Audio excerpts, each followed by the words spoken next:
Well, hello again. Welcome to Horror in Detail. Today we are going to share Wendigo encounter stories.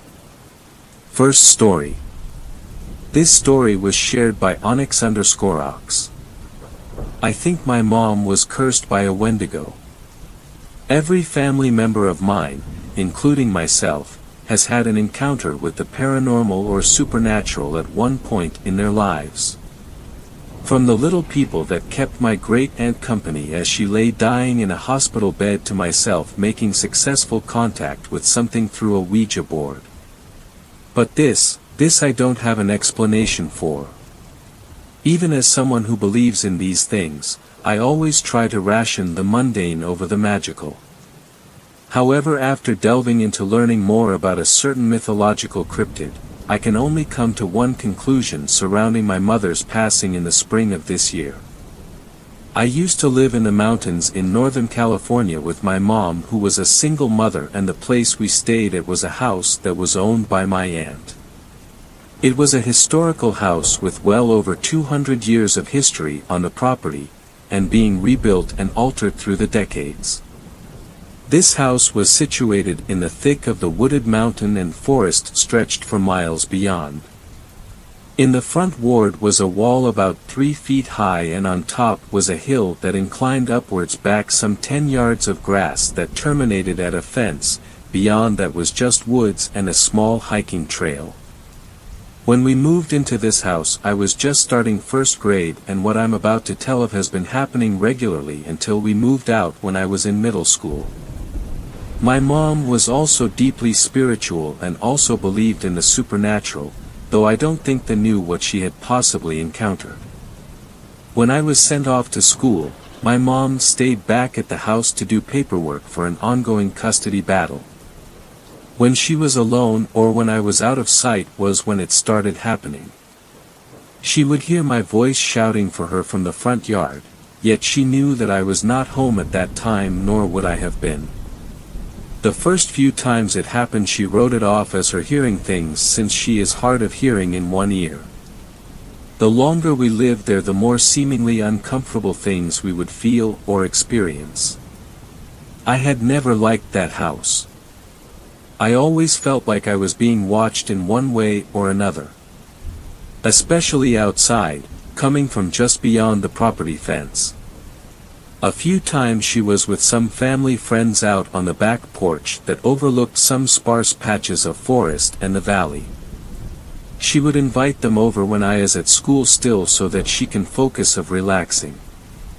That's when she heard my voice again, calling to her from the wooded patch.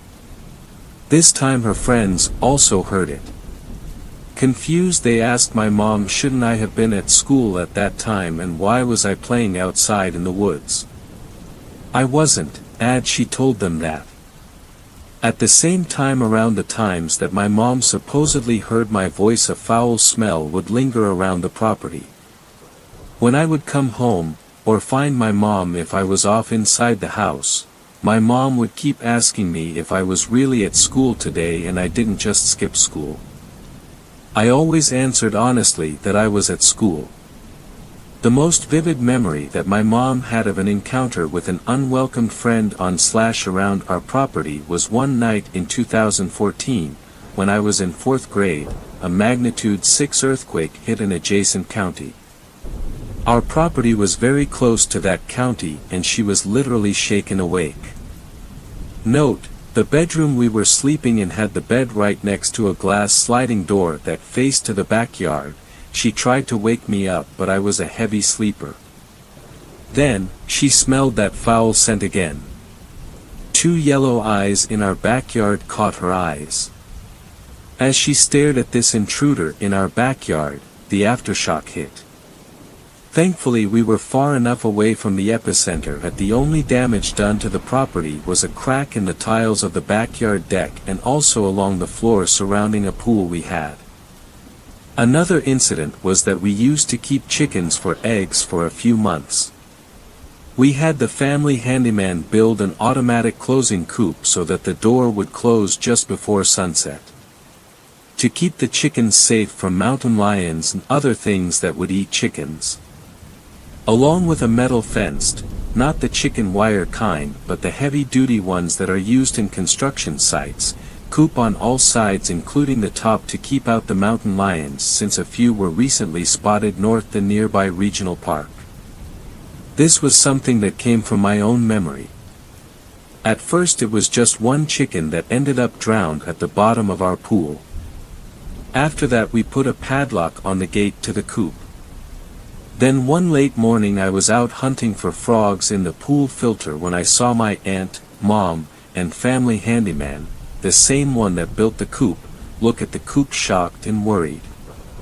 The metal fencing of the coop of one safe had been completely ripped open and inside the coop was a bloodbath. I came to take a closer look at the scene when I heard the handyman say, "I'm not sure this was a mountain lion. None of the chicken are eaten or missing. Their heads are all severed, and a mountain lion would have eaten these. They don't hunt and kill for fun." We also had no neighbors or people for at least a few miles that could have played this prank on us. And the thing I remember most was not the dismembered chickens but the smell of rotting flesh even though the chicken looked like they were just killed the night before. Looking back it felt like we were being taunted by this thing. Or at least my mom was for some reason. When we still lived at that house and even after we moved, misfortune followed us wherever we went. My mom got into a 5-year-long abusive relationship and developed breast cancer when I was in high school.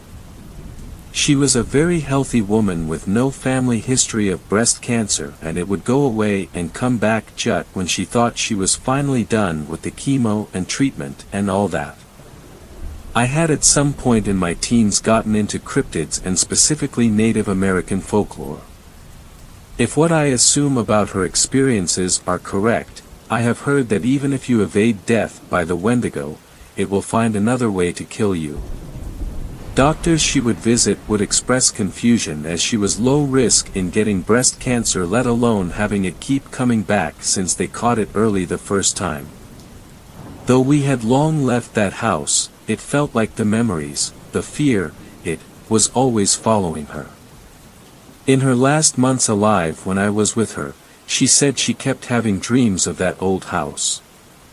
Of my voice from beyond the woods, beckoning for her to come. Dreams about a thing that looked like a man but wasn't exactly, bearing the same yellow glowing eyes she saw outside the night of the earthquake. She felt as if these reoccurring dreams were trying to tell her something. She had hoped it was something good and not malevolent.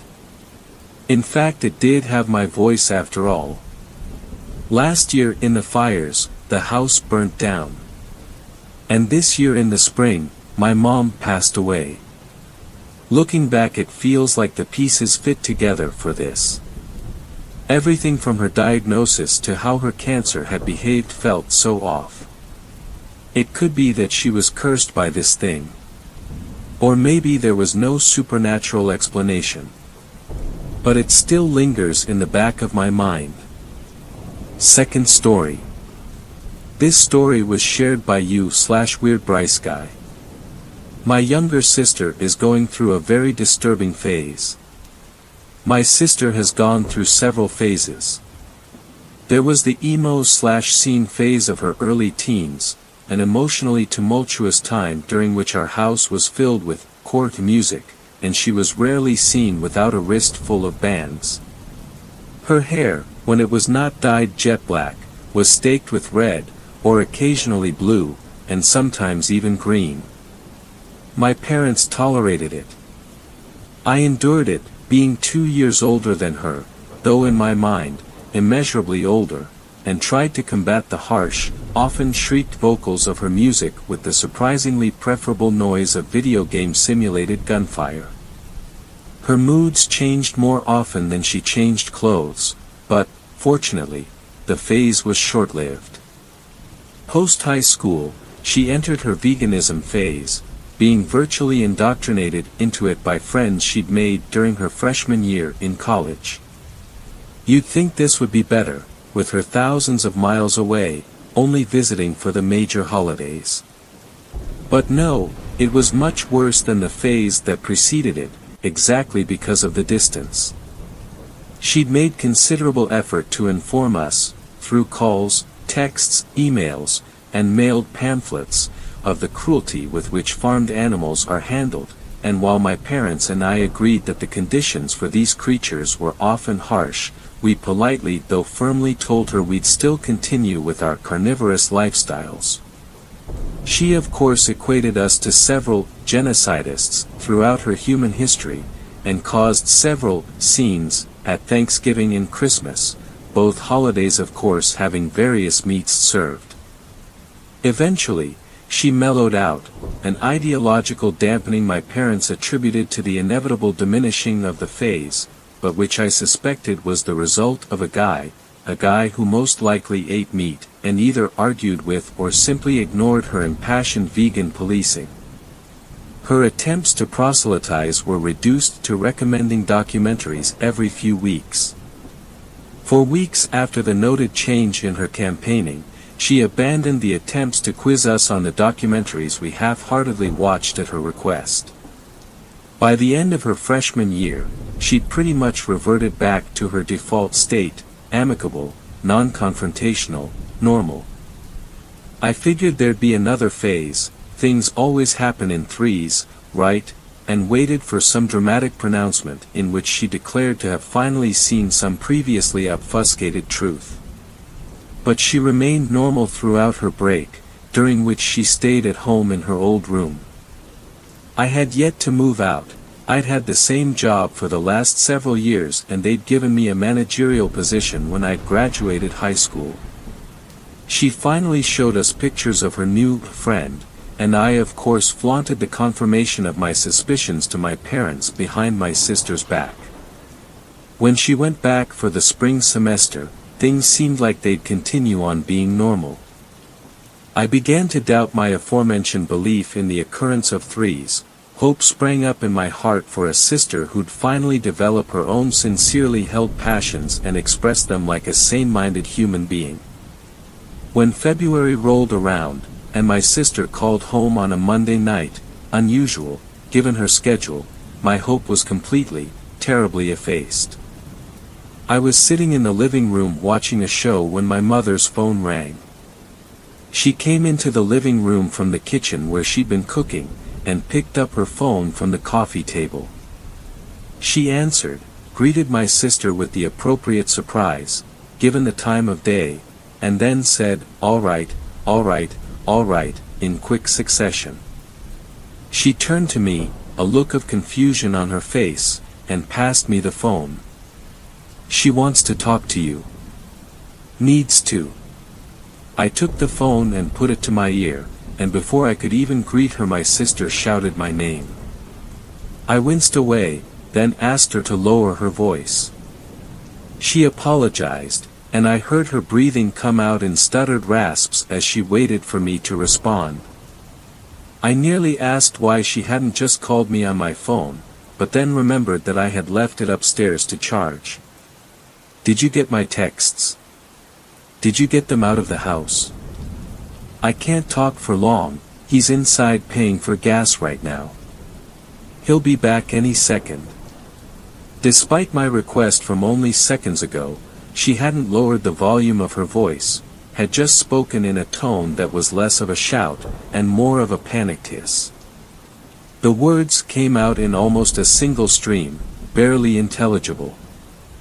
I asked what she was talking about, and she let out a noise that was a bizarre mix of a moan and the beginning of a laugh, a noise that was unmistakably the result of a mind teetering on the edge of sanity.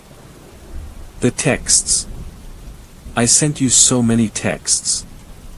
My sister's voice was so loud that my mom whipped around on her way back to the kitchen, having heard her daughter's voice blare through the phone. The call wasn't being fed through the speaker, the voice had just been that loud. My mom's face quickly changed from a look of confusion to an expression of motherly worry, and her eyes questioned me about her daughter's apparently manic state. I shrugged, then held up a hand for her to wait while I questioned my still screaming sister. It took several tries to silence her before she finally let up, and I quickly asked a series of questions before she could get back to screaming. I told her that my phone had been upstairs charging, and asked what the texts had been about. I also asked if she were alright, and if she'd please stop screaming so I could have a proper conversation with her. She listened to all this quietly, although her breathing was still labored, either due to the exhaustion of having nearly blown out the phone's speakers, or the result of some anxiety whose source she had yet to share with me. I expected some long outpouring of emotion, perhaps related to the guy I'd suspected had come into her life and dismissed her militant vegan persona. But instead, in a voice that was barely above a whisper and yet packed more tones of emotion than her screams, she said, "If you don't know, then it's too late. There's no fight left in me now." She then hung up the phone. I sat on the couch, rendered speechless by the gravity that had been intoned in those parting words. My mom approached and asked what my sister had said, but I only extended the phone to her. She took it, put it in her pocket, and sat beside me on the couch. I stared ahead, my gaze resting on the TV but not really seeing it. My sister's words, though vague, had carried an indescribable suggestion of bleakness, of ill-fated mortality. My mom put a hand on my shoulder, and again asked what my sister had said, this time making no attempt at disguising her worry. My expression had frightened her, the dire import of my sister's words imparted through my dumbstruck face. I repeated what my sister said, though I couldn't begin to convey the way she had said it. Still, this caused my mom a great deal of worry, and she pulled out her phone. As her shaking hands flew over the unlocked screen, she called out to my father, who'd been upstairs working in his study. He descended just as my mom put the phone to her ears. She didn't have to tell me what she'd heard, the automated speech was audible enough with her sitting right beside me. "I'm sorry, the call cannot be completed as dialed. Please try again." My mom stared dumbly at the phone as tears began to swell in the corners of her eyes. I was similarly affected, though tears hadn't yet risen in mine. In any other situation, the message might have made sense, considering the trembling that had come to my mother's hands at the onset of her worry. But I'd watch her place the call. She hadn't dialed, she'd gone to her contact list and selected my sister's name, something she'd done a million times if once. My sister's phone, for whatever reason, had been disconnected following my strange conversation with her. My dad looked from my mom to me, an expression of amusement on his face. My mom, now on the verge of total mental collapse, retried her attempt to contact my sister, and her expression of dread told me of its futility. She threw the phone onto the table, then practically ran to my father, who held her in an embrace while mouthing, "What the hell is going on?" Before I could open my mouth, my mom pulled her face away from my dad's now tear-stained t-shirt, and wailed out, "Something's wrong with our daughter." My father's eyes shot to me, his eyebrows raised in a manner that asked a question I immediately understood.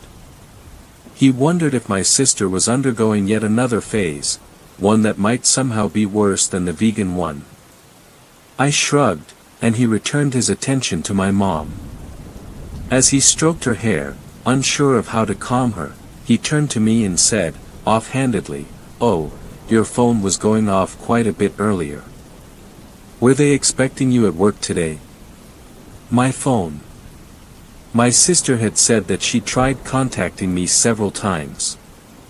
Without answering him, leaving him to console my mother despite having no knowledge of the issue, I sprinted upstairs to my room. When I returned downstairs, phone in hand, my parents were sitting on the couch. My dad's phone was to his ear, but before I had fully entered the living room, he was shaking his head. He hadn't been able to get in touch with my sister either. They looked to me, eyes full of both worry and hope. Hope that the messages contained information that would explain my sister's strange behavior and the sudden disconnection of her phone line. I unlocked my phone, and was surprised to find only 4 text messages and missed call with an accompanying voicemail. Given the circumstances, I expected to see a greater number of attempts to reach me.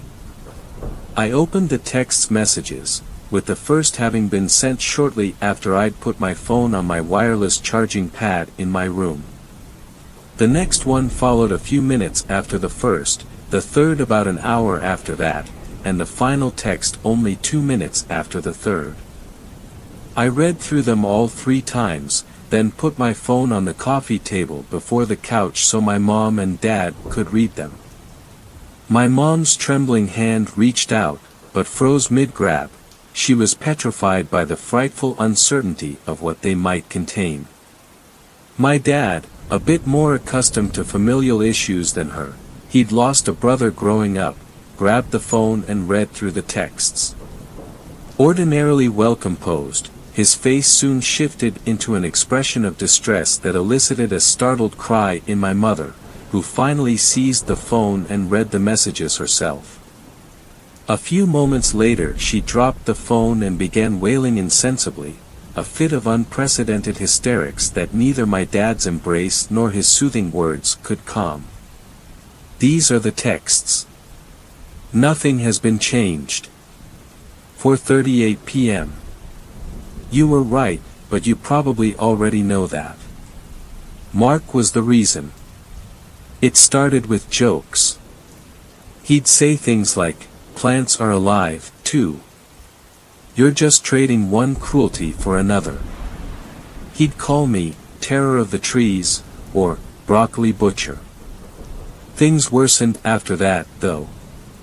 He'd sneak meat into my foods. Nothing major, just bits of bacon or beef or ham cubes, but still enough to where I'd taste it, and feel guilty at how good it tasted. Then he'd laugh, and do something to make me forget about it, or outright forgive him. It went on like this for weeks, until he stopped trying to make it up to me, and insisted that I suck it up, and stop whining about rightfully indulging in the meat of weaker species. Unfortunately, I did. I ate the meat, and became a vegan only in name. 4:43 p.m. We had stew the other day. Meat, potatoes, carrots, onions, it was really good. I've basically been living with him. He lives in a decently sized house off campus, in a pretty nice neighborhood. His parents are pretty rich, and bought him the house after his mandatory first year in the dorms. Ordinarily, I'd cook something and bring it over, but that day he insisted on cooking, and said that I'd be eating meat. It wasn't a question or a statement that left room for argument, but an order. I was tired of fighting, of resisting, so I went along with it, just wanting to have a nice day with him. We ate, and oh my God, the stew was amazing. I hadn't had something so deliciously savory in years. It made the relatively simple meal seem like something that had been expertly and painstakingly prepared. Mark was happy to see me enjoy it so much. But there was something off about the happiness. His expression became a bit too happy, more than just an expression of pride or relief at a guest enjoying his cooking. 5:33 p.m. You have to believe that I had no way of knowing or even suspecting the truth. How could I have? I'd never tasted it before, and even though it hadn't tasted normal compared to past experiences with meat, no one's mind would naturally make such a terrible leap. When he brought me into the basement and showed me the refrigerated section, I was understandably shocked. It's not often, if ever, you hear of someone butchering and storing their own meats. But when he opened the massive steel door, I knew at once what I'd just eaten only minutes before. The chilled carcasses hanging from hooks in that cold, misty space weren't those of animals. I recognized that immediately.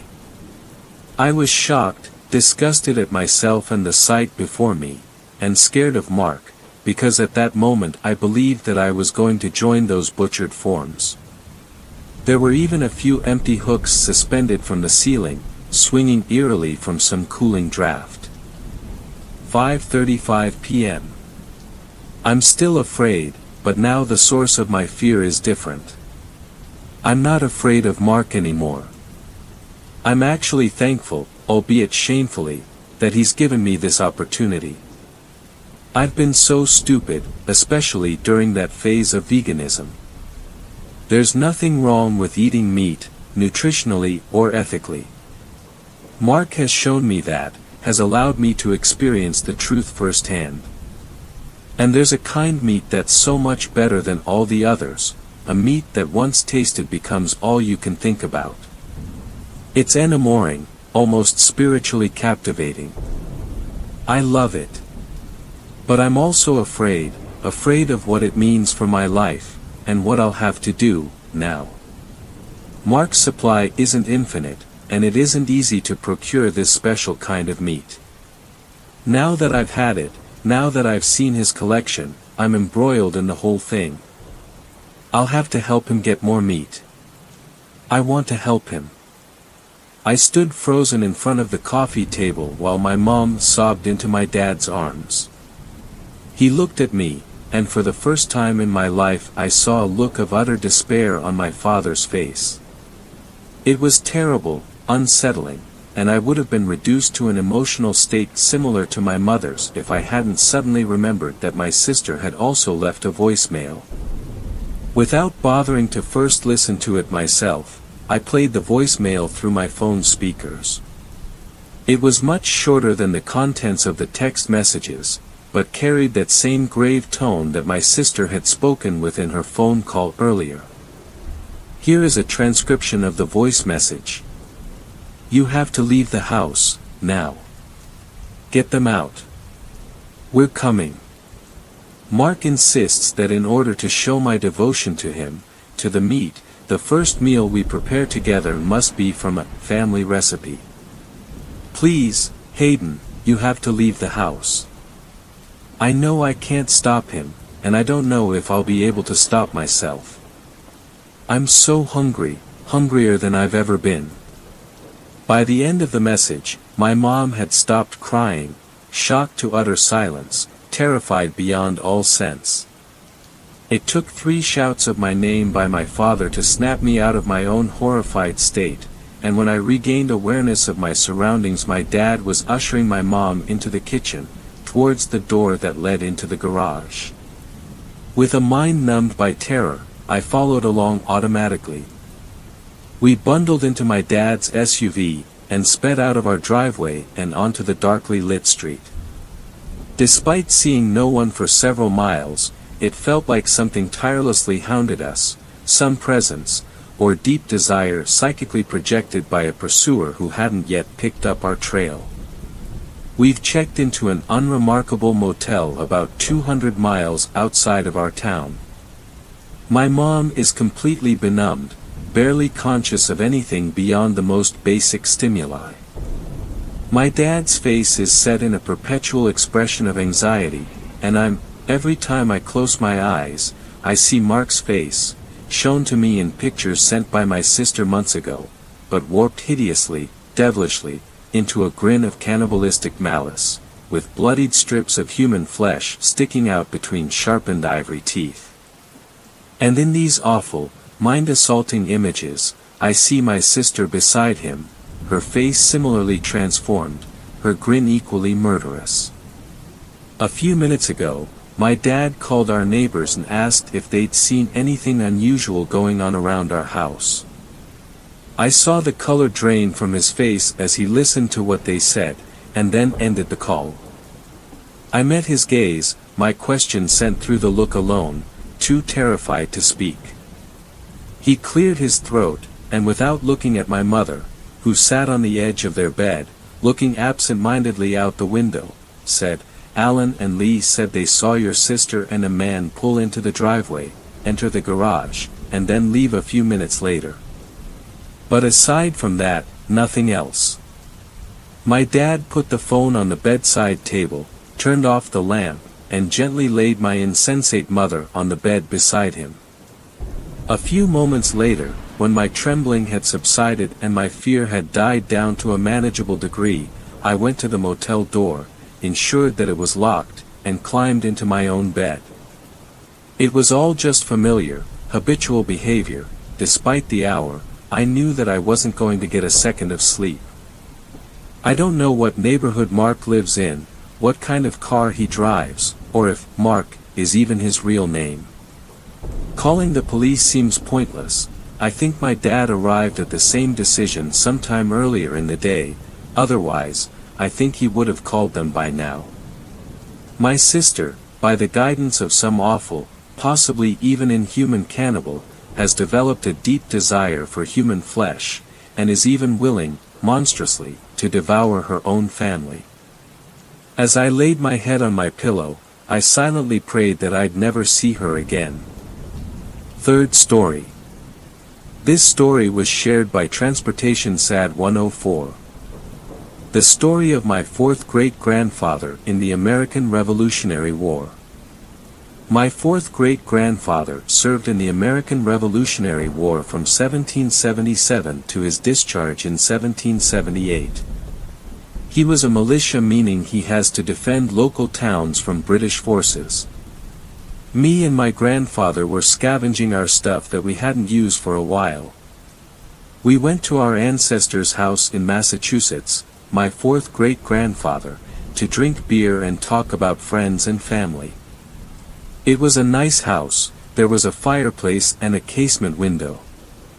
After our talk, my grandfather got up and went into a room. Returned with a small book which looked like a diary, and I was correct. My grandfather said with a calm tone, "You know, your dad doesn't like to talk about this because he thinks that you will stay up night every day. If you don't know what's this book, then it's your fourth great-grandfather's journal during the war." It was 12 a.m. right now. It scared me a little bit. My grandfather read the whole entire journal, and after that, I have no words, we just said goodbye, and went to our homes, and I couldn't get some sleep after that story my grandfather read. The following is my fourth great-grandfather journal. November 13th, 1777, I have been enlisted in the Continental Army. I was a youth when I entered into the service of the military. My elder brother hath perished in the Battle of Saratoga. My friend, William, and myself were dispatched to a hamlet in upper state New York, a community of roughly 200 souls. November 21st, 1777, about the time of Thanksgiving, my comrade William was deployed to spend the holidays with his kin in New York City, while I dutifully stood guard over our town. At the stroke of 1 a.m., as I maintained my vigil, musket in hand, patrolling the entire township, I discerned a voice that was unmistakably that of my friend William, exclaiming, "Hey Arnold, come and behold what I have discovered."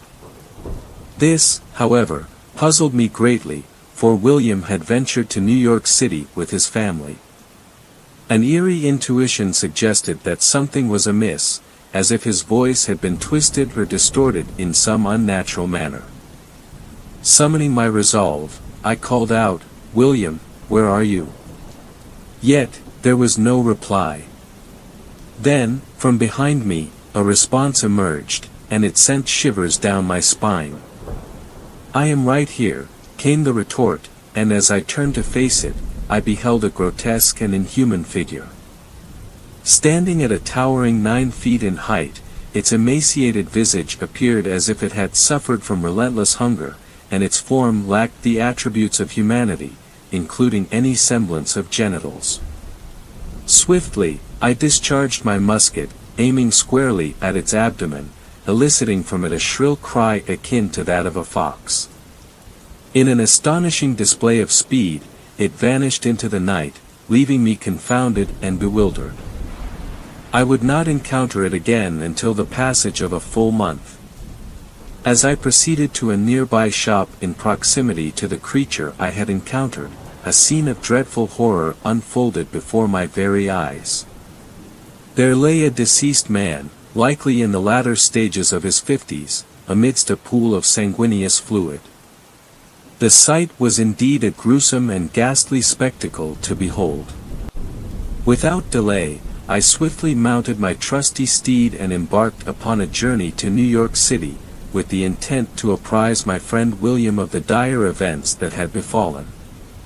November 22, 1777, I arrived in New York City and reunited with my friend William.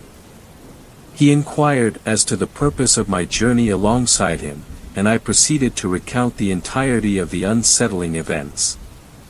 Following my account, his countenance took on a spectral pallor, and he hastily concluded his repast. Together, we set forth, making our way back to the environs of upstate New York, with the solemn intent of launching an investigation.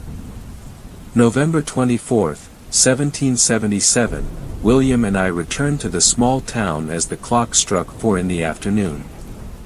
The atmosphere was chill, and a serene calm enveloped the surroundings. I chanced upon a woman and inquired if she had ever laid eyes on a creature of extraordinary stature, one that reached 9 feet in height. Her response was in the negative. Thereupon, I recounted the entirety of the unsettling narrative to her, and she found herself overtaken by a sense of dread. She kindly extended an invitation for us to lodge at her dwelling for the night. Later, William and I revisited the shop, where we encountered its proprietor.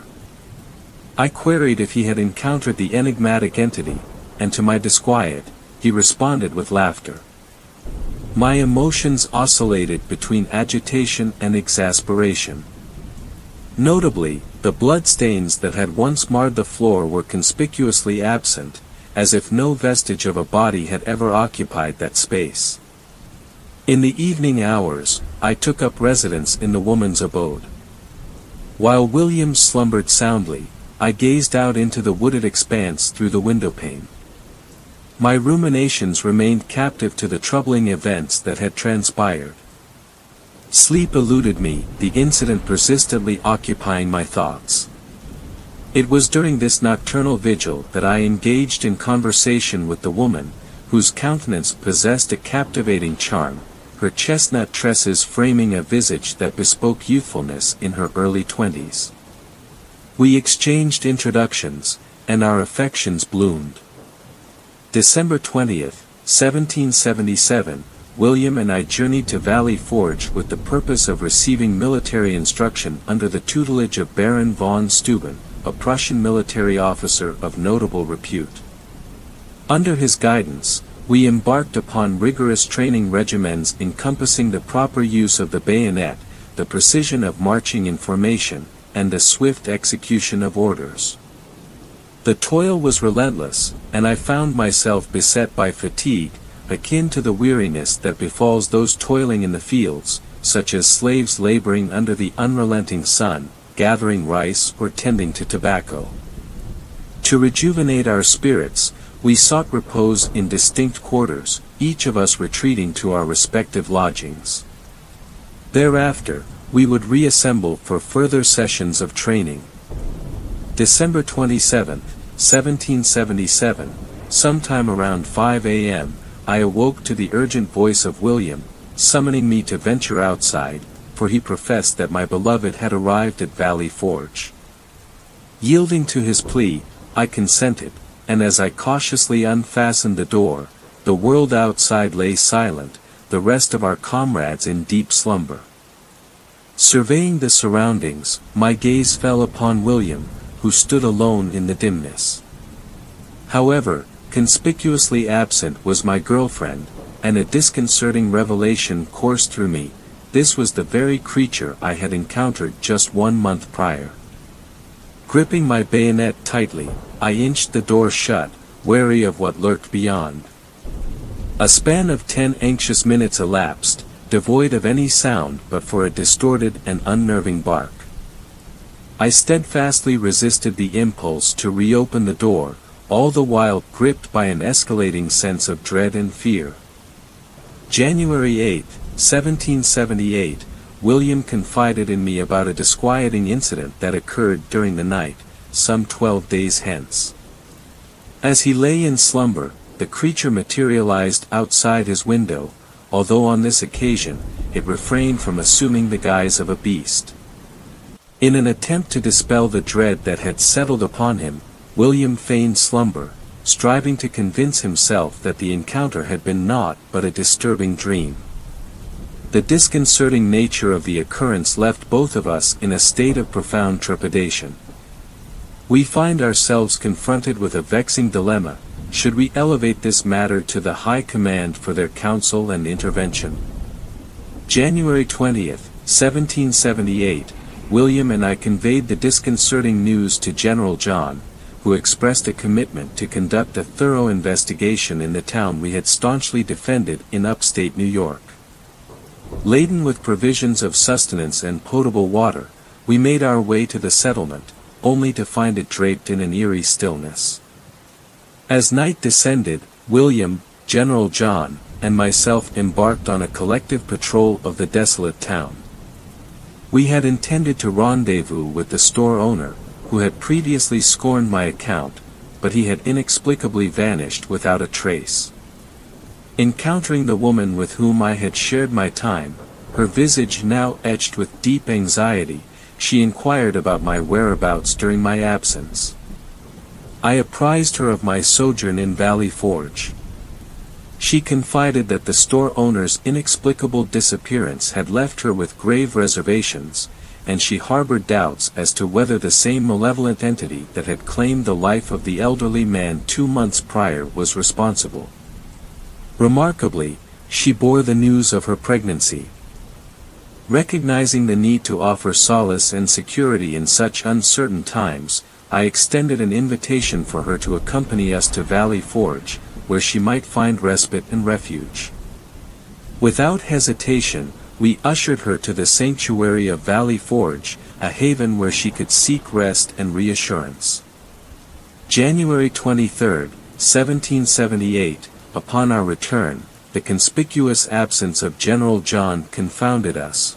He was nowhere to be discerned. Inquiries amongst the inhabitants yielded a disconcerting account, for they recounted observing him engaged in discourse with an unseen interlocutor amidst the woodlands, his steps leading him deeper into the shrouded forest. We embarked on a steadfast journey through the woodland, our voices raised in a clarion call for General John. Along this course, we happened upon a cave, its interior steeped in inky darkness. Kindling our lanterns, we pierced the gloom with their luminance. There, within the cavern's recesses, a chilling tableau unfurled before our very eyes. Scores of human remains lay strewn about, reduced to naught but skeletal vestiges. Amongst the macabre assemblage, a bloodied handprint, etched with the ominous proclamation, "Arnold and William are next," leapt out to assail our senses. A portentous conviction overcame us, and William voiced it with urgency.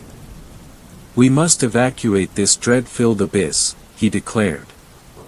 Swiftly mounting our steeds, we departed from the site of the dire discovery, retracing our path until we were safely ensconced within the confines of Valley Forge.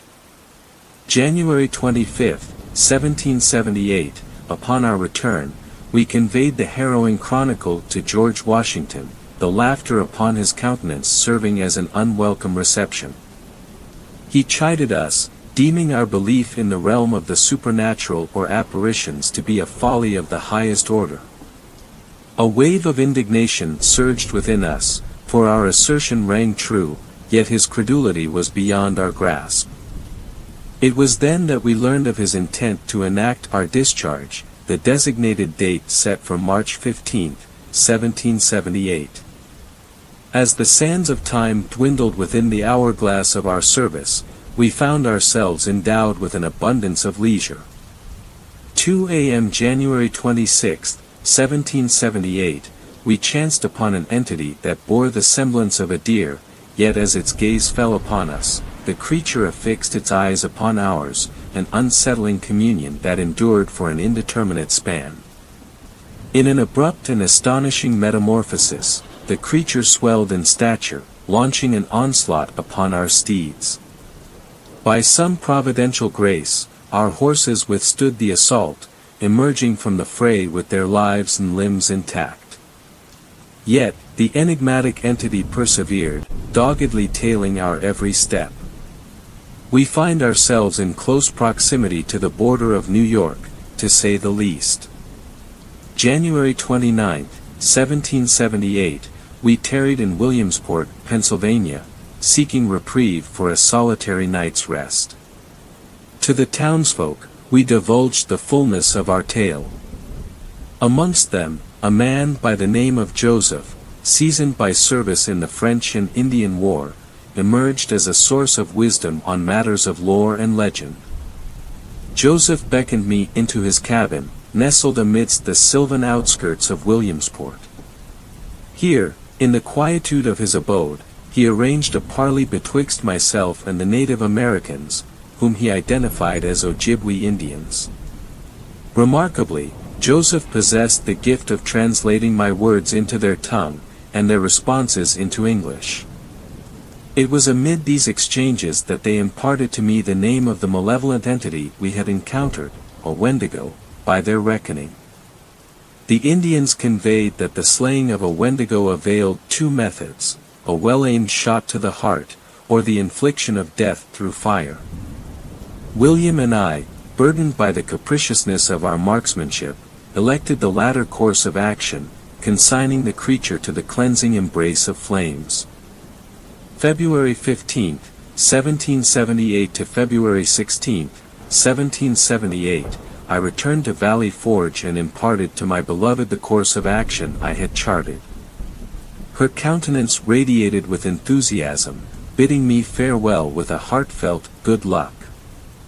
On the ensuing day, William and I labored to fashion torches, a strategy to confront the elusive entity should we encounter it anew.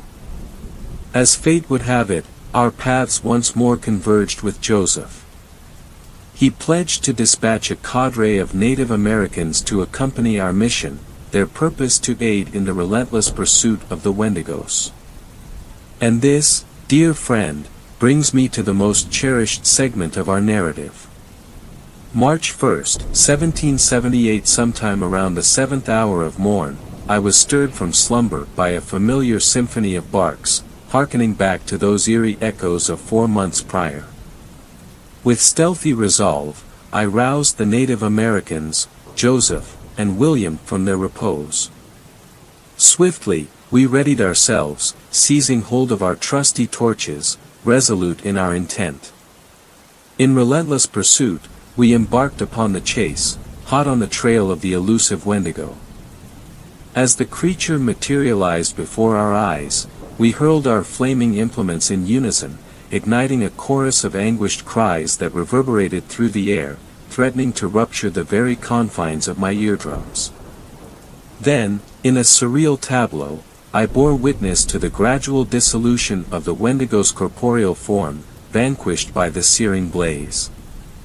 Profound gratitude welled within me, a sentiment I readily extended to Joseph and the Native Americans for their invaluable tutelage in the art of the Wendigo's demise.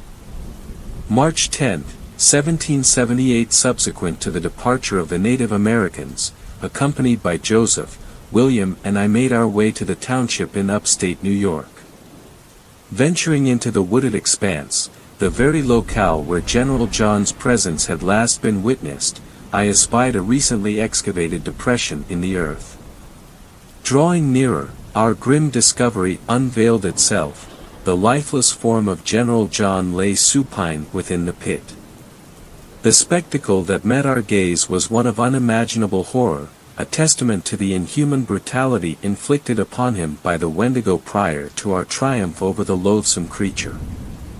March 15, 1778. We received our honorable discharges and were dispatched to our respective homes.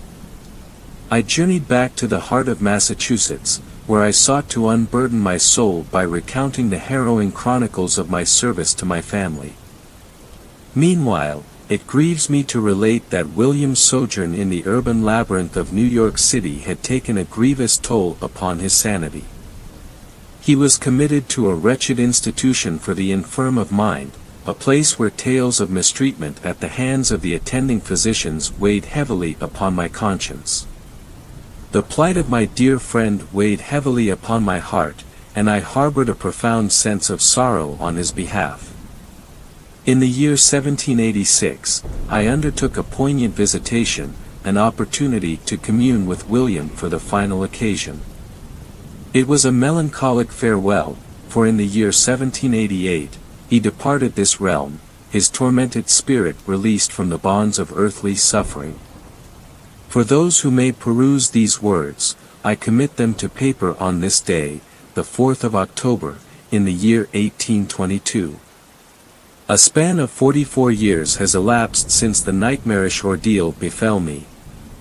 The specter of those dire events still haunts my thoughts, a disquieting presence that time has failed to diminish. I must extend my profound gratitude to Joseph and the Native Americans whose valor led to the demise of the creature. Yet, even as I draw solace from their triumph, I cannot fully quell the apprehension that one day, the malevolent entity may rise once more from the abyss.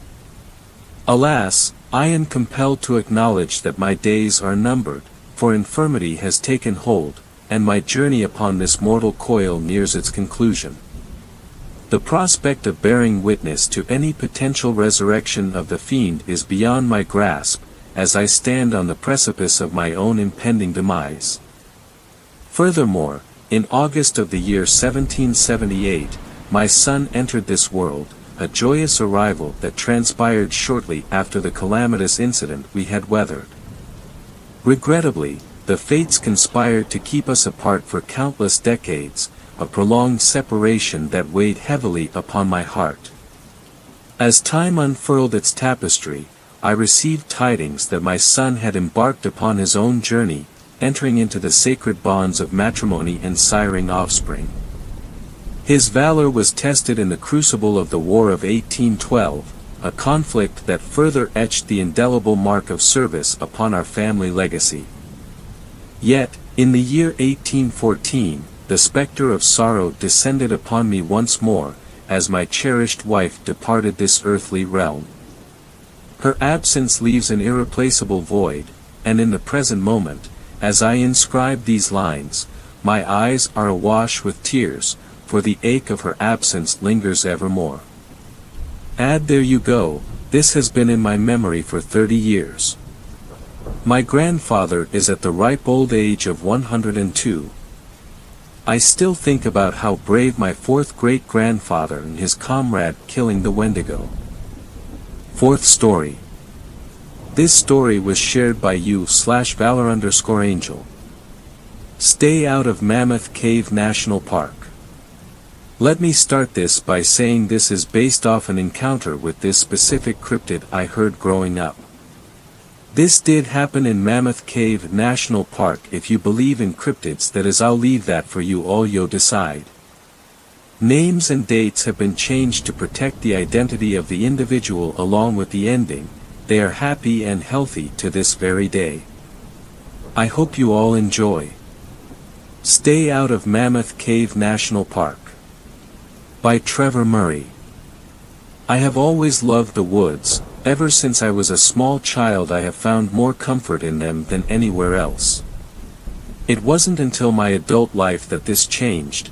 It all started on a normal camping trip during a cold November weekend.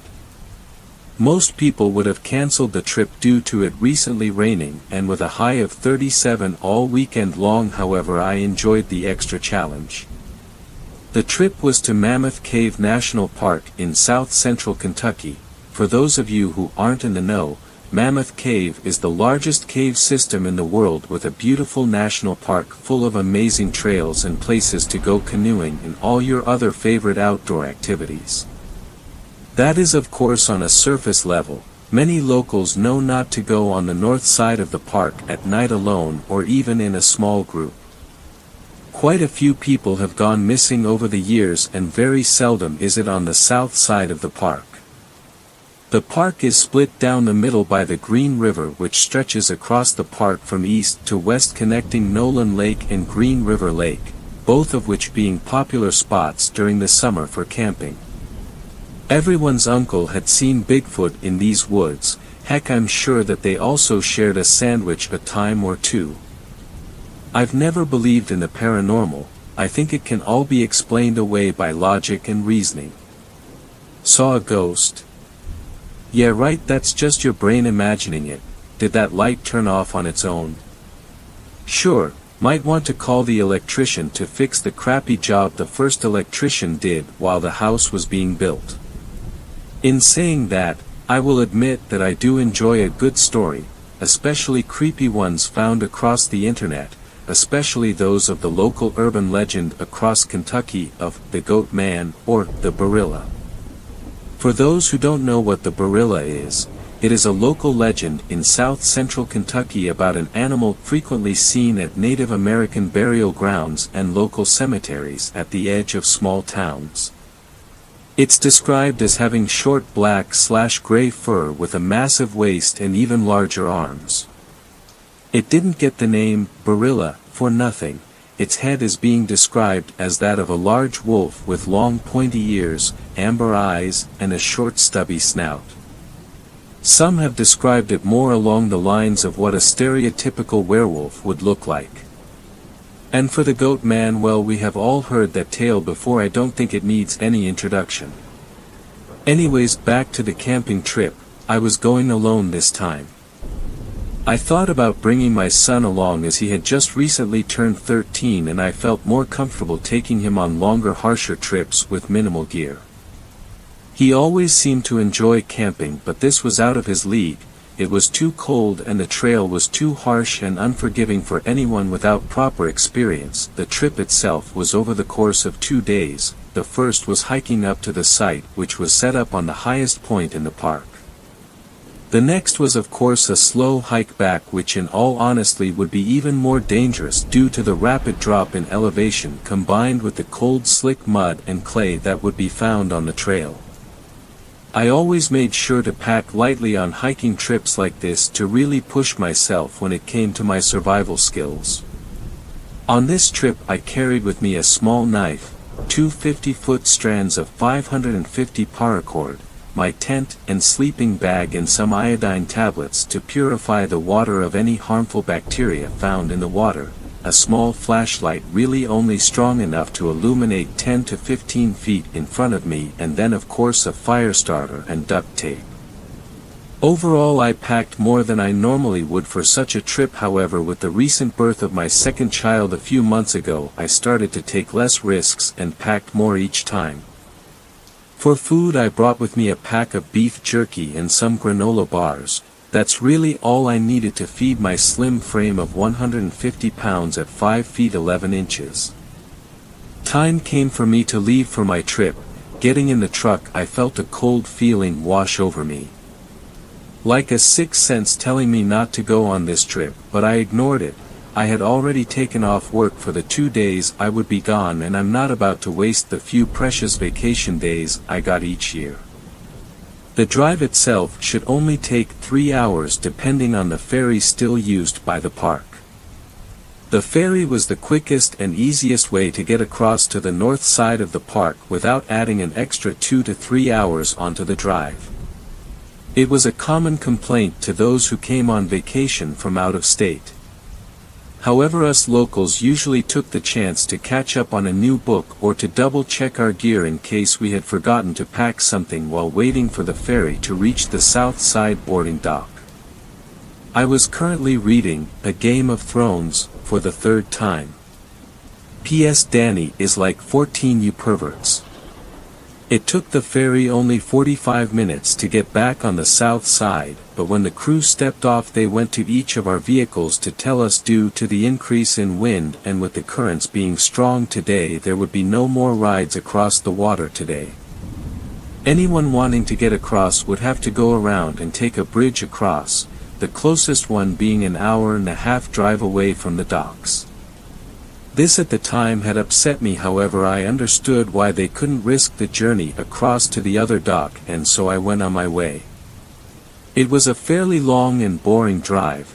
There was no use in bringing my cell phone due to there being no signal anywhere in the park. Even on the tallest peak of the park you would get no signal. Yes, I know what people are going to say, you should still bring your cell phone when going out camping, and to that I agree, but I hated the distraction of it. It always pulled my attention from nature, and I also just didn't want to deal with another piece of equipment I would need to keep track of. Remember, in my mind, the lighter the better. Originally I had planned to get to the parking lot at the beginning of the trail by 9 a.m. However, it was now noon and I only had about a good 7 hours of daylight left. This meant I wouldn't be able to make it to the camping grounds at the end of the trail by nightfall.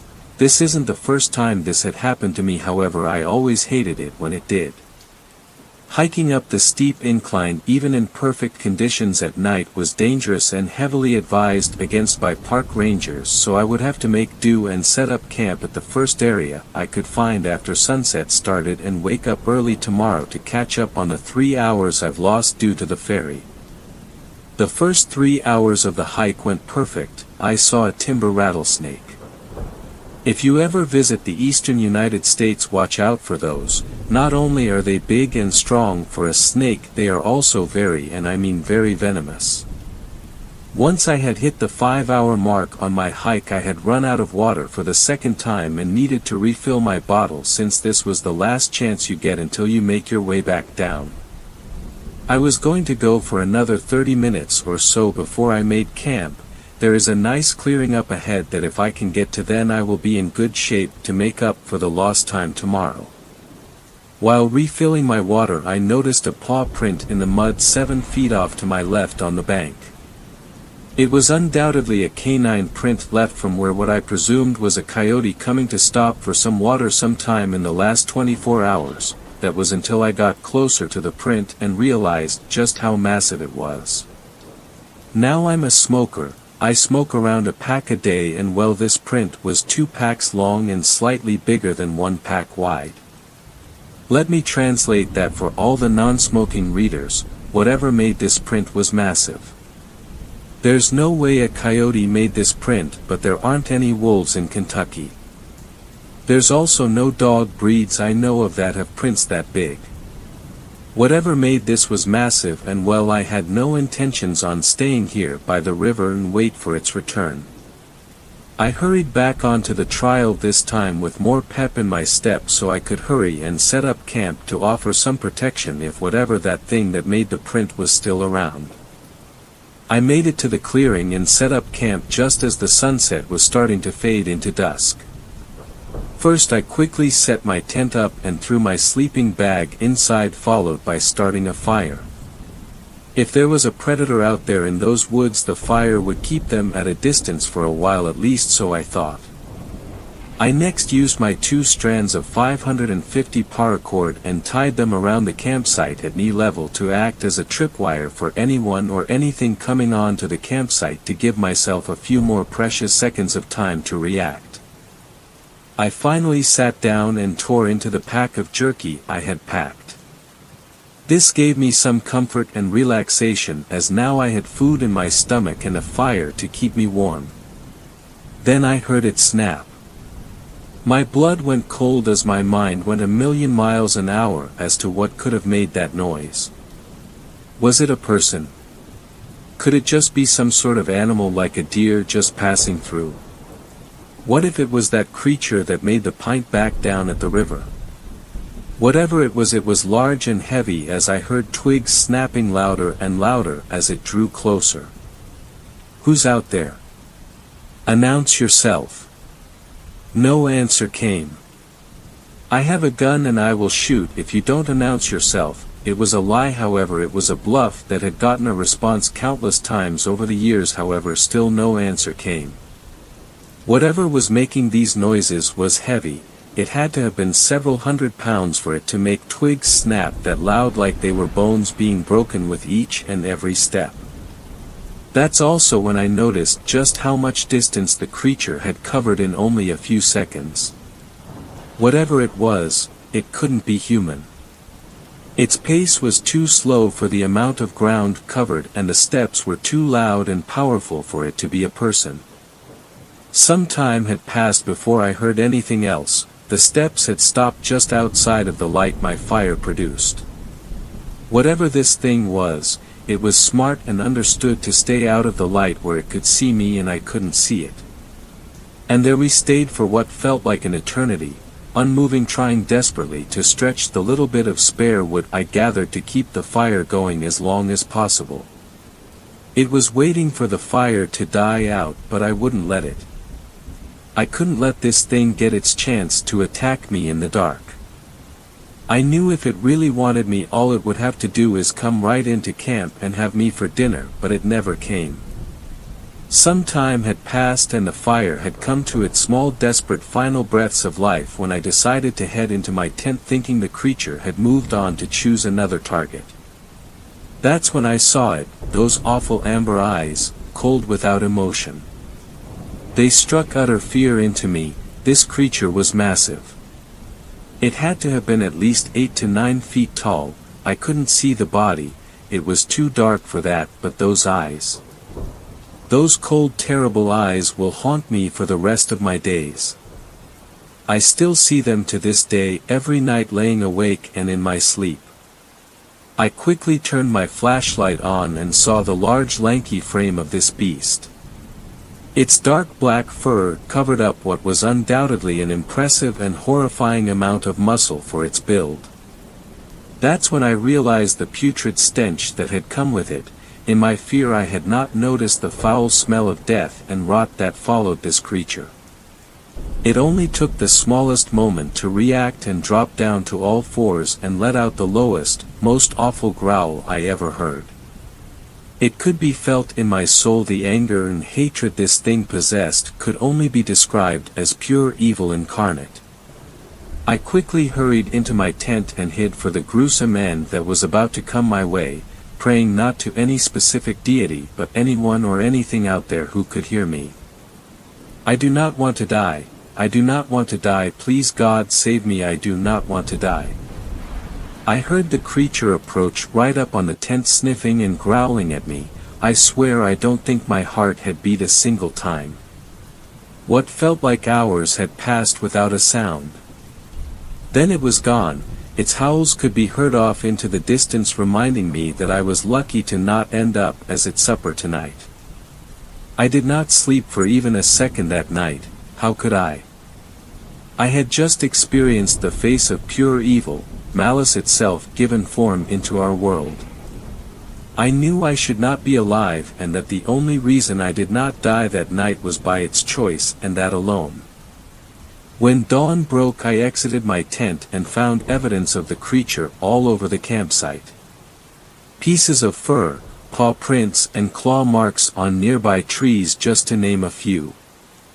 This trend continued on the trail back to the car. I never made it to the end of the trail. As soon as I packed up camp, I hightailed it out of those woods. I knew if I was to encounter that creature again, I would not be so lucky next time. When I got to the car, I threw my backpack into the back seat and hurried into the front seat of the car, not saying a word. I sat there in silence with my face in my palms. When I looked up, I saw its amber eyes staring at me, looking at me with a pleased expression on its face of the terror and trauma it had just caused me. This thing. It was intelligent. It wasn't after me to kill or for sport. It was after me to make me suffer. Like human suffering was its way of feeding, the look of pleasure on its face, that grin with its long, terrible yellow teeth showing. God, why is such a creature allowed to exist in this world? What grave sin have I committed to be tortured by this thing's existence? I started the car's engine and drove off, driving well over the speed limit. Every now and then at a stop sign I would swear I saw those amber eyes, but each time when I looked again they were gone. When I got to the north side of the park's dock, I waited there patiently as the ferry slowly made its way back. When the crew finally came up to my car, they stopped and remarked how pale I looked, like I had seen a ghost. I knew they wouldn't believe my story, so I brushed it off as the cold weather taking its toll. I rode home in silence. The radio was turned off and I was left to my own thoughts racing through my mind about the creature. When I arrived home late that night, my wife had already put our daughter to sleep. My son was off at some friend's house playing Halo 3, having a good time. I sat there on the couch contemplating what had happened out there on that trip. I decided to head to bed soon after. When I had opened the door, my wife Sarah had remarked that I stunk and if I had been sprayed by a skunk. My blood ran cold. I smelled it too now, that awful putrid stench. I made sure not to make a face and dismissed her claim and went to take a shower. As I got done, I looked out the window and there it was, illuminated by the street light with that insidious grin on its face. It had followed me home and saw the fear on my face. Oh, the joy that must have given it. It's been 2 months since that camping trip.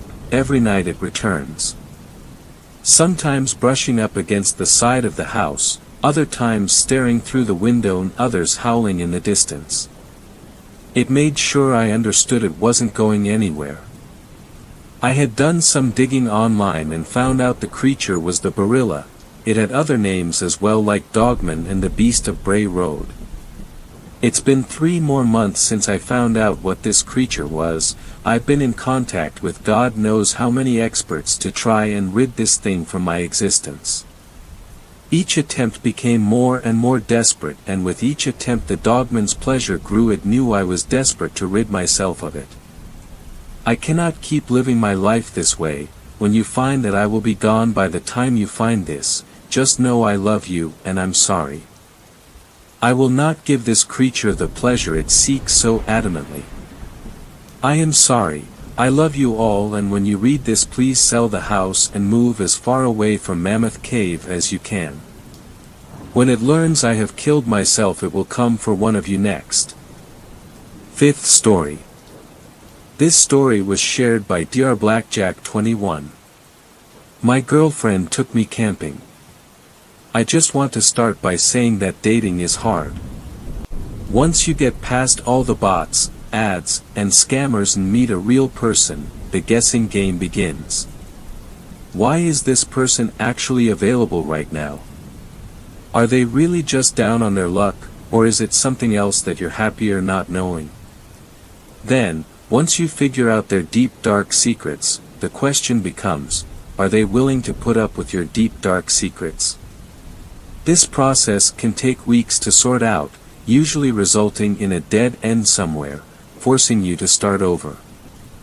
The whole thing is frustrating, demeaning, and humiliating enough that you're physically and emotionally exhausted, making you just want to give up and be a loner. Now I know what you're wondering. What's this got to do with anything? Well, it's kinda simple. A little bit ago, I wrote about how my girlfriend, Wendy, never eats and that I heard some unsettling things at her house the last time I visited. Well, I decided to keep seeing Wendy. Sure, she might have some unusual habits, but she makes me feel good about myself, and I'm happy with her. So what if she never eats or chases off bears while nude in the middle of the night? Compared to returning to the dating scene, that's really not so bad. We even have nicknames for each other now, Country Girl and City Boy. I'll let you guess which is which. Anyway, that's a rather long and roundabout way of saying that, yeah, I went on that camping trip with her, and things didn't go quite how I expected. First off, I want to say that she was right. The forest really is beautiful. The sun's heat, combined with the coolness of the shade, while listening to the insects drone lazily in the background, seems to slow time to a crawl, making each breath a relaxing experience in and of itself. It's entirely unlike anything you'll experience during your morning commute. Combine all that with the right company, and soon you'll wonder why you'd ever return.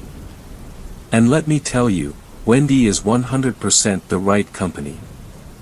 Wendy was quick with tips to make the hike easier, from how to properly distribute your pack load to how to lace your shoes for maximum comfort. During the trek to where we were going to set up camp, she alternated between offering interesting bits of information about the local flora and fauna and walking in silence, allowing me to get lost in the experience. The whole affair made me want to give up the city life and move to the country. There was just one thing during the walk that wasn't as pleasant as everything else. At one point, we must have walked too close to a skunk or a rotting carcass or something because the whole area around us started to reek. At first, it wasn't so bad, but eventually, it got so strong it made me want to gag. I jokingly mentioned it to Wendy, but she just looked ahead like she was determined and told me, "Pick up the pace. We'll be past it soon enough." Sure enough, we eventually got past the smell, and things quickly became pleasant again. The rest of the hike passed without incident, and Wendy even helped me set up the tent. Her evident experience in the matter showed through because it took no time. Soon enough, everything was ready, and we even had a nice, cheerful fire roaring. This time, when she pulled out the supplies for dinner, I didn't even bat an eye when it was clearly only enough for one. Whatever was going on with her, this was just the way it was going to be. It was up to me to accept that or move on, and I'd made my call. But I have to say, for someone who never seems to eat, she sure knows how to sear a steak to perfection. After a pleasant evening and an even more pleasant night, we passed out in the tent together while listening to the crickets and the more distant owls. But of course, if that's all that happened, I wouldn't be writing about it here. Sometime during the night, I awoke to find I was alone in the tent. This wasn't too unexpected because Wendy was both an outdoor enthusiast and a bit of a night owl. I debated calling out to her, but something in the air felt like I shouldn't disturb it with such an out-of-place sound. However, Mother Nature did have her demands, and it was time to answer her call. As I unzipped the tent and stepped out, I couldn't help but look up into the night sky. The stars were breathtaking. You never see this many this vibrant in the city. However, their beauty couldn't distract me for long in the face of more urgent demands. Do you know that feeling when you've been holding it in a little too long and finally experience relief? If it weren't for my experiences earlier that night, I might be tempted to claim it is better than sex, but we'll just say it was still pretty euphoric. Maybe it distracted me from the fact that all the usual night sounds had suddenly gone quiet, but it couldn't distract me from the sudden smell of rotting flesh. It was even stronger than it had been on the trail and was accompanied by the kind of fear that you usually feel when you're very young and just starting to wonder if there might be reasons sounds go bump in the night. I gagged as I struggled to cut off the stream, zip up my pants, and retreat into the tent again. Once in the tent, I reached for the flashlight, then hesitated. I desperately wanted to see better, but something in the back of my mind told me it was better to remain hidden. Of course, I don't know how well hidden a blue tent in the middle of the forest can be, but turning on a flashlight would be like activating a beacon for everything within a few miles to see. I sat in the dark for I don't know how long, feeling my heart pound through my chest loud enough that I was sure whatever was out there could hear it clearly. Thankfully, the smell eventually faded, but I was still so high on adrenaline that I knew I wouldn't sleep another wink for the rest of the night. Or so I thought. The following day, I awoke with Wendy cuddled in my arm, with one of her legs and arms draped over me, and once again, she was totally nude. Now, I was pretty sure she'd put on some pajamas before going to bed, but as she stirred and I got a good look at what was on display, I suddenly didn't care all that much. Eventually, she smiled lazily up at me and spoke. "You sleep all right, city boy? You seem to have some pretty rough dreams in the middle of the night." At the time, those words made perfect sense. In the light of day, it seemed pretty clear that whatever happened last night was probably just a vivid dream brought on by the experiences of the day before and an unfamiliar environment. After a bit more time together, we decided to get up and tackle another day in the forest. However, when I finally crawled out of the tent, I could see our entire camp was in disarray. It was like something had gone through and tossed everything around. A few of the more delicate items were totally demolished. After a moment, I called out. Hey. You might want to take a look at this. As Wendy crawled out of the tent, she made a face. Must have been a bear. They usually don't come out this way, so I wasn't too worried about them. I guess that's on me, sorry. A bear, that kind of made sense. At least, I told myself so. As we were cleaning up, I even saw tracks, though, in my inexperience as a city boy, I would have said they belonged to a dog, not a bear. A huge dog.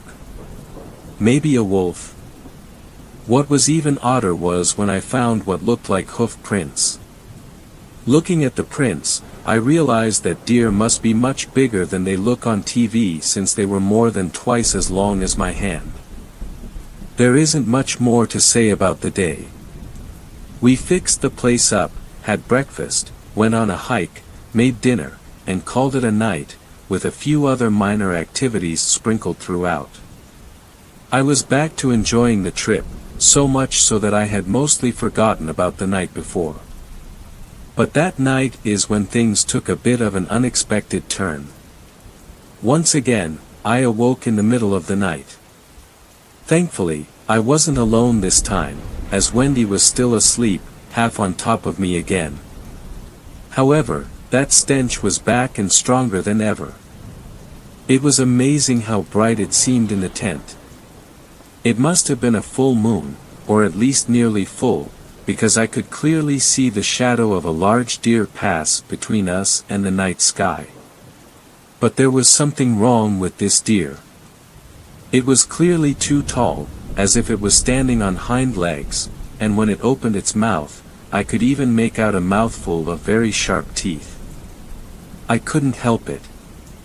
I felt myself breathing more heavily by the second as my heart rate skyrocketed. My mind went blank when I suddenly felt Wendy stir. Remembering the presence of my considerably smaller girlfriend, I suddenly felt protective, as if I couldn't let anything happen to her. I was just about to tell her to be quiet when I noticed her looking up at me with a finger on her lips as if telling me to do the same. Then she whispered to me, "Stay in the tent," and started to get up. I don't know what I was thinking or if I was thinking. All I knew was I couldn't let Wendy go out to face whatever that was, so I reached out and grabbed her wrist before she could exit the tent. However, when she looked back at me, I released her immediately, almost as scared of her as whatever was outside the tent. Her eyes reflected light back at me like a cat's, and I could see the nails on her hand growing as I watched. In half a moment, she turned back around, opened the tent, and climbed outside. I will never forget the sound I heard at that moment. After I got home, I looked up the calls of a bunch of wild animals, and in hindsight, I'd say it was like a compilation of an elk call, a rabbit scream, and a mountain lion scream, but impossibly loud.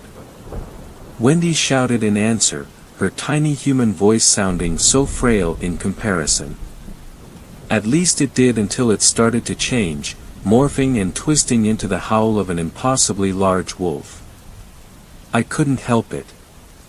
I peeked out the tent flap, and standing in front of the tent was what I could only describe as a werewolf. The little 5 foot and change Wendy was now standing at least 7 feet tall, covered in fur with claws and fangs that looked like they could tear through steel, and she looked ready for murder. Then, some movement on the opposite end of our camp drew my attention, and I witnessed a living nightmare that suddenly made a werewolf seem like less of a problem. It looked kind of like a deer if a deer had more articulated limbs far too long for its body. The feet ended in hooves, but the hands ended in long bony claws. The whole thing looked desiccated, its skin drawn so tight over its ribs and arms you could make out the skeleton beneath. The fur was spotty and looked partially rotted, with open holes leaking bodily fluids that should never see light. Its teeth were long and serrated, clearly meant for tearing rather than chewing. I sometimes hear hunters talking about deer being 8 or 10 points, but if I had to estimate, this thing had a 30-point antler, with many of the tines covered in what I suspected to be dried viscera from previous victims. The two monsters charged each other.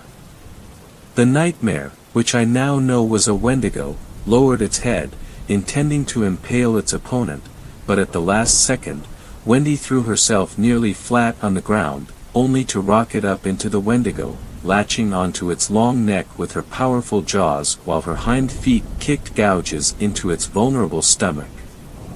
However, the Wendigo didn't seem willing to give up that easily and tossed Wendy aside. She hit the ground hard and was soon set upon by the other monster. She raised an arm to defend herself, only for the Wendigo to latch on with its own teeth, easily tearing through her skin and muscles. With a powerful kick, Wendy pushed the nightmare back, then started swiping at him over and over, making it lose ground. However, lowering its head, the Wendigo charged forward again, and this time, Wendy wasn't fast enough as the Wendigo caught her on his antlers and flipped her over his back, with new blood darkening the tips of the tines. But that was its downfall as Wendy sprung up and again latched onto its neck with her teeth, this time from behind. The nightmare struggled in vain, occasionally raking Wendy with his claws, but she refused to let go and began ripping and tearing her way through its neck until she grabbed hold of its antlers, and with one final jerk, the head came free. I don't have the heart to describe what came next, but let's just say the sound of flesh being torn and eaten is much more distinct through the thin membrane of a tent than a closed cabin window. Time passed. At least an hour, maybe 2 or 3. It's hard to say for sure. I don't know what I expected to happen next. Maybe I was going to be next, or perhaps I'd wake up from this nightmare, but eventually, the adrenaline passed, my eyes grew heavy, and I fell asleep again. When I awoke in the morning, I was alone this time. There was no sign Wendy had come back. I'd half hoped she'd still be here, telling me I'd had another nightmare, but I don't think I would have believed it again. It was kind of sad and lonely packing up our things by myself. I debated bringing Wendy's stuff with me, but I'm not that good of a hiker and wasn't confident I could pull it off, so I just left her things in her pack inside the tent. When I exited the tent, I was more than a little surprised to see Wendy sitting calmly by the fire pit with no wounds in sight. She smiled sadly. "So, I guess I owe you an explanation." I remember hesitating, my mind blank, before I settled on the thought I had earlier. "What, you're not going to try and convince me it was a nightmare again?" She looked around at all the destruction in the campsite. Earth was kicked up, trees had claw marks gouged out, and there were signs of blood splatter everywhere. "I didn't think I could convince you this time." I nodded as I looked around. "Yeah, I guess not." Then, I looked back at her. "You know, for a bit there, I was starting to think you were the monster eating people out here." Wendy pointed at herself, then laughed. "Wait, me? Wendy the Wendigo? Don't you think that's a little too on the nose?" I couldn't help it. As weird and messed up as everything was, as disturbing as everything I learned was, this was the Wendy I knew and cared for. So, I laughed with her. "Yeah, maybe so. Long story short, we're still together. Sure, my girlfriend might be a 7-foot tall monster that eats other monsters for fun, but everyone has their quirks. Besides, dating is hard, and I'm happy where I am. Thanks a lot for watching the video till the end. Subscribe to our channel Horror in Detail. Drop your opinions/suggestions in the comments section, and like the video as it helps with the YouTube algorithm.